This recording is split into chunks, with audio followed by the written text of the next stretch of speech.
तोता और व्यापारी। बहुत समय पहले की बात है। भारत के एक बड़े नगर में धनीराम नाम का एक व्यापारी रहता था। वह कपड़े, मसाले, रत्न और जड़ी बूटियों का व्यापार करता था। उसकी दुकान नगर के सबसे व्यस्त बाजार में थी। वह बहुत चतुर था, लेकिन उसके भीतर लालच और स्वार्थ कूट कूट कर भरे थे। धनीराम को हर चीज अनोखी और कीमती चाहिए होती। उसके पास विदेशी पक्षी, चमकदार पत्थर और दुनिया भर की दुर्लभ वस्तुएं थीं, मगर फिर भी उसका मन कभी संतुष्ट नहीं होता। एक दिन वह व्यापार के सिलसिले में दूर देश गया। वहां की एक वनवासी जनजाति ने उसे एक तोता भेंट किया। यह कोई साधारण तोता नहीं था। वह हर भाषा में बोल सकता था, भविष्य के संकेत दे सकता था और सुंदर कविताएं भी सुनाता था। तोते का नाम था मधुरवाणी। उसकी आंखों में बुद्धि चमकती थी, आवाज में रस था, और वह पिंजरे में भी ऐसा लगता मानो आकाश को छूने को तैयार हो। धनीराम उस तोते को लेकर बहुत प्रसन्न हुआ। उसने कहा, अब मैं इस अद्भुत जीव से और धन कमाऊंगा।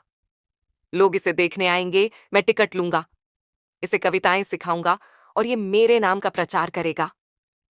तोता चुपचाप सुनता रहा। वह जानता था कि उसकी नई जिंदगी अब एक सुनहरे पिंजरे में होगी, जहां खाना होगा, आराम होगा, लेकिन स्वतंत्रता नहीं। धनीराम ने मधुरवाणी के लिए एक सोने का पिंजरा बनवाया। उसके खाने के लिए बादाम, किशमिश, शहद और फल आते। दिन भर लोग उसकी बातें सुनने आते। नमस्ते, मैं मधुरवाणी हूं, कृपया धनीराम की दुकान पर आइए। आज का भाग्य, दोपहर को बारिश होगी। लोग हंसते, ताली बजाते और धनीराम अमीर होता गया। मगर जब रात होती और बाजार बंद हो जाता, तो मधुरवाणी एक कोने में बैठा आसमान को ताकता। उसकी आंखें छलक उठतीं। उसे अपना जंगल याद आता, पेड़ों पर उड़ना, नदी में नहाना और हवा के संग खेलना। उसका मन पिंजरे से भाग जाना चाहता था, मगर उसने यह सोच लिया था कि अगर बुद्धि से आया हूं तो बुद्धि से ही लौटूंगा। समय बीतता गया। अब धनीराम का नाम शहर से नगर, नगर से राज्य तक फैल चुका था। एक दिन राजा का मंत्री व्यापारी की दुकान पर आया। महाराज, इस अद्भुत तोते को देखना चाहते हैं। धनीराम की छाती गर्व से चौड़ी हो गई। कल मैं स्वयं इसे दरबार में प्रस्तुत करूंगा। अगले दिन तोते को लेकर दरबार गया। मधुरवाणी ने सलाम किया, शेर की आवाज निकाली, संस्कृत में श्लोक सुनाया और राजा को अपनी प्रेम कविता से हंसा दिया। राजा प्रसन्न हुए।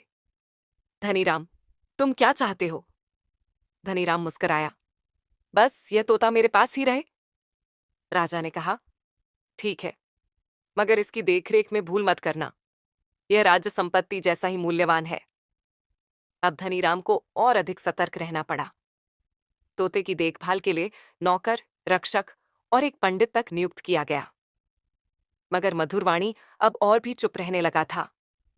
वह केवल आवश्यक बातें करता, मगर भीतर ही भीतर एक योजना बना रहा था। एक दिन धनीराम ने तोते से कहा, अब तो तुम मुझे प्रसिद्ध बना चुके हो। अब मैं तुम्हारे जैसे और तोते लाऊंगा। उस देश में फिर से जाऊंगा। तुम्हें कुछ कहना है वहां के तोतों से? मधुरवाणी की आंखों में चमक आ गई। वह बोला, हाँ मालिक, जब आप वहां जाएं तो वहां के वृक्ष पर जो मेरे मित्र हैं उनसे कहिएगा कि मधुरवाणी अब व्यापारी के पिंजरे में बंद है। उसके पंख नहीं खुले, लेकिन ज्ञान बोल रहा है। तुम सब उसे याद करो। धनीराम को यह बात कुछ अजीब लगी, पर उसने वादा किया। कुछ हफ्तों बाद वह फिर से वनवासी गांव गया। मधुरवाणी के मित्र एक वृक्ष पर बैठे थे। व्यापारी ने उन तक संदेश पहुंचाया। सुनते ही एक तोता हिलने लगा, कांपने लगा और फिर पेड़ से गिर पड़ा। धनीराम घबरा गया। हे भगवान, मैंने क्या किया? क्या संदेश से उसका दिल टूट गया? वह परेशान लौट आया। धनीराम ने जैसे ही यह घटना मधुरवाणी को बताई, वह तोता मुख हो गया। उसने अपनी आंखें बंद कर लीं और गिरने का नाटक किया। उसके शरीर में कोई हलचल नहीं थी। धनीराम चीखा, मधुरवाणी, मधुरवाणी, क्या हुआ? तुम भी चले गए? नौकर दौड़े आए। भीड़ इकट्ठी हो गई।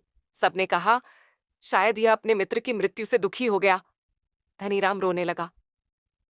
मैंने तो कुछ नहीं किया, मैं तो बस इसे खुश रखना चाहता था। उन्होंने तोते को पिंजरे से निकाला और पास के बगीचे में ले गए, जहां उसे एक फूलों के पास रख दिया। जैसे ही सब पीछे मुड़े, मधुर वाणी ने अपनी आंखें खोली। उसने एक बार उड़कर ऊपर देखा। सूरज उसे बुला रहा था, हवा उसकी प्रतीक्षा में थी। और फिर वह उड़ गया। लोगों ने देखा, हरे रंग का एक चमकदार तोता आकाश में गोल चक्कर काटता हुआ आजादी की ओर जा रहा था। धनीराम के हाथ खाली थे। उसने कुछ कहना चाहा, मगर शब्द नहीं निकले। धनीराम दुकान पर लौटा, मगर अब न भीड़ थी, न शोर, न कविताएं। वह सोचने लगा, मैंने क्या खोया और क्यों? उसने अपनी लालच को, अपने स्वार्थ को देखा। उसने पहली बार समझा कि जो स्वतंत्रता से प्यार करता है, उसे सोने का पिंजरा भी कैद लगता है। वह बैठ गया और पहली बार अपने भीतर झांका। धीरे धीरे उसने अपनी दुकान को बदलना शुरू किया। वह अब सिर्फ व्यापार नहीं करता था, वह अब बच्चों को किताबें मुफ्त देता, पक्षियों के लिए पेड़ लगवाता और सबको मधुर वाणी की कहानी सुनाता। महीनों बाद एक शाम धनीराम बगीचे में बैठा था। तभी एक तोता उसके पास आकर बैठा। यह मधुर वाणी नहीं था, लेकिन उसकी आंखों में वही चमक थी। तोता बोला, मैं मधुर वाणी का पुत्र हूं।